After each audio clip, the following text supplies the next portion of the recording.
Hi, Jess Kehoe here with Alpine PT, and today I'm going to talk a little bit about mental preparation for athletes. So, taking care of our minds, our mental preparation, which maybe can be called mindfulness or relaxation or breath work, can be just as important for our athletic performance as our physical preparation is. Mental preparation is how we can reduce the detrimental effects of stress. And stress is everywhere in our lives. It includes physical stress and the mental stress associated within and outside of our sport lives. So that exhausting week of exams that you had at school, or that argument you have with your parents, those things can affect your performance just as much as, like an extra practice or poor eating. So stress puts our body in a state of fight or flight. And this changes lots of things in our body that I'm not going to fully go into, but kind of at the real basic level, hormones and chemicals found throughout the body can affect our physical performance. So sometimes this is good and beneficial. If we get in a bad situation, that fight or flight can help us sort of move quickly to get out of there. And some people really thrive off of pressure, and for whatever reason, have been able to kind of take that stress and improve their physical performance. But sometimes too much stress or chronic stress, or if we just aren't very good at managing it in our own bodies, it can be detrimental for our preparation. So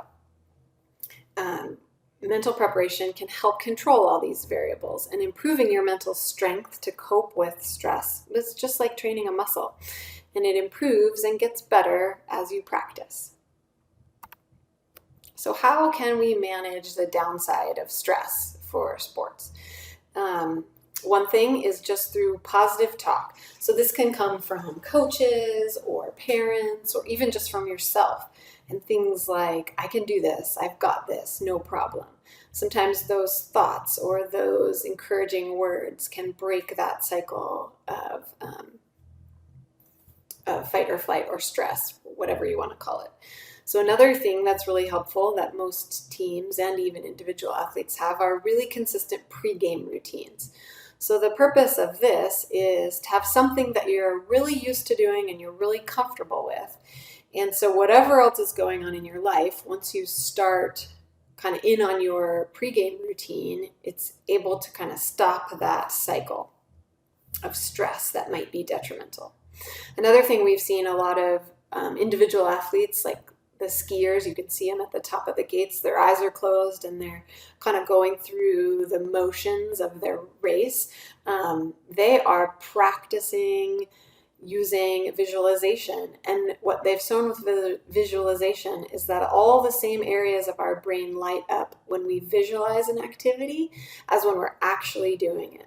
So it's just a way to kind of warm up the body to be ready for whatever it is you're about to do. Other ways to kind of control stress or manage stress and improve your mind abilities for performance are team building activities. So team building activities kind of help spread out the pressure, right? If you really can rely on your teammates, then it doesn't make it seem as much on you, right? The other really individual way to work on reducing detrimental effects of stress is through breathing exercises.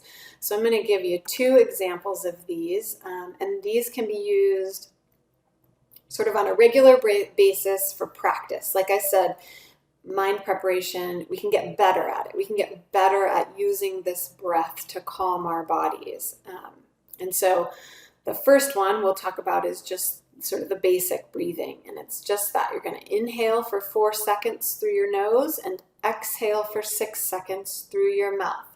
And you can add the belly breath where your hands are on your belly. So as you inhale, your belly expands into your hands, and as you exhale, your belly sinks back in. Using the diaphragm turns off that hormone cascade of the fight or flight.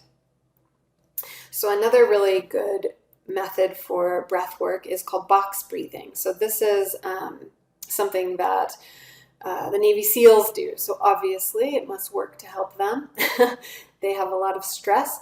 So all it is imagine a box. And so one side of the box is your in breaths. You're inhaling for 4 seconds. And then you calmly hold that inhale for 4 seconds. Then you exhale, breathing out for 4 seconds. And again, you hold that for 4 seconds and then repeat. So you're just going around each side of that box. Again, both of these exercises we can improve at with practice. So a recommendation is to just start by trying to do one or the other for 1 minute and see how you do. And then trying to work up to be able to do maybe 5 to 10 minutes of this can be helpful. And so then you can use this breath. Maybe your whole team is working on this, or you're doing it regularly, just every night. But then you can use this breath like before your competition. If you feel some of those detrimental effects of stress, such as anxiety or maybe worry about expectations or anything like that, and that you can get better at this, and it can help improve your performance just as much as your physical preparation can. So thanks for joining me today, learning a little bit about mental preparation for athletes. If you have any further questions or need more information, you can find us at alpineptmissoula.com or on social media. Feel free to leave comments and we'll try to get back to you. Thanks again.